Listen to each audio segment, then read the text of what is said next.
The Spitzencandidate for the European elections for the European People's Party for 2009 with 492 votes will be Manfred Weber.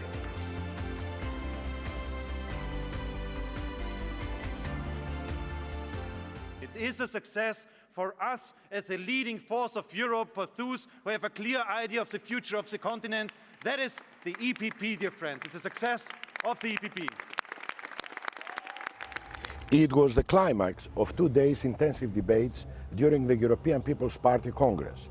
More than 2,000 representatives from 41 countries and 51 political parties gathered here in Helsinki to choose the party's top candidate for the job of the European Commission President.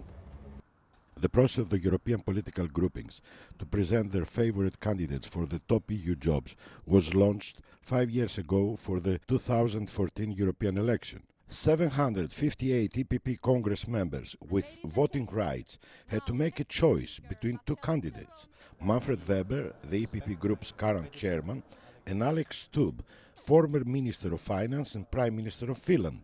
It was a real contest as both candidates have mobilized supporters to plead their merits to Congress participants. The day before the vote, Weber and Stubb presented and debated their views and priorities on the forthcoming challenges for the Union. The key question is, who are our enemies? And we have two of them. One from outside, it's obvious. Russia, China has an interest in a weak European Union, in an upsplitted European Union. And then from inside, from the Brexiteers, from Le Pen, from peace in Poland, who have an interest in a weak European Union, even in the idea to destroy the European Union. When we see these 2 points, the answer is clear.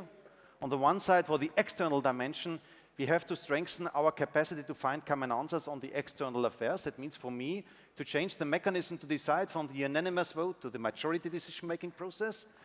And from inside, dear friends, the key question is how we can answer the populism and extremism in Europe.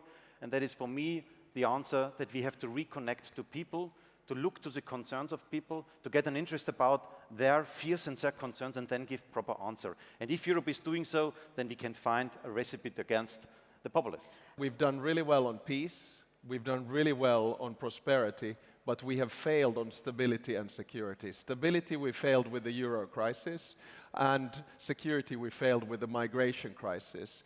A lot of people talk about the emergence of populism.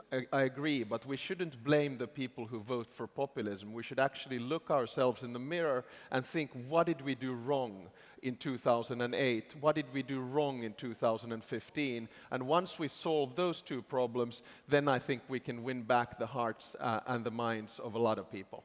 The EPP has made its choice for the next May's European election and now expects from the European Council, which designates the Commission President, to respect the democratic process foreseen by the EU treaties. Antonio López-Istúriz, Secretary General of the EPP and member of the European Parliament, explain why this is important.